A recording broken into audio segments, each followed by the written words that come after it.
龙腾水利署中华管理处方表讲，今年6月举办的水利小组临时会议开80多请人，外界质疑讲这亲像是白条啊卡哦，经费嘛无照规定并预算核销，使用小组长的经费嘛无合规定。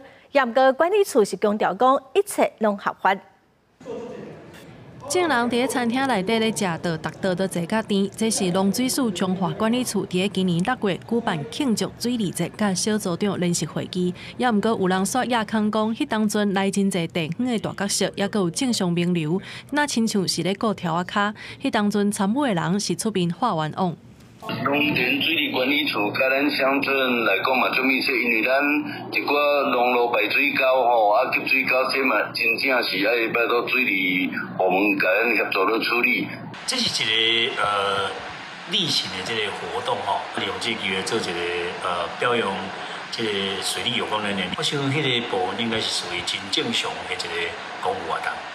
亚康的人指出，迄天来15台游览车载小组长甲干部来到遮食到，所经的餐厅嘛无介绍。迄天一道8000块，开80地，餐费就要64万，佮加上游览车甲舞台的布置，经费差不多要83万。这笔钱照规定需要编预算，照科目来执行，也毋过实际上煞是用小组长的经费，无符合规定。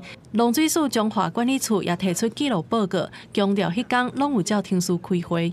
那我们前面有将近2个小时的部分是在进行所谓的业务宣导跟小组联席会议，这个才是这个活动最大的一个主轴哈，并不是餐叙这个部分。所以我觉得用吃吃喝喝来说我们同仁这样，其实我觉得是不公平的。农水署中华管理处表示，迄天经费所用的科目拢是分别照预算的科目来付，场地嘛有经过合法的招标。也那农业部是透过声明表示，针对经费是安怎开会进行了解，确认敢有符合相关的规定。记者综合报道。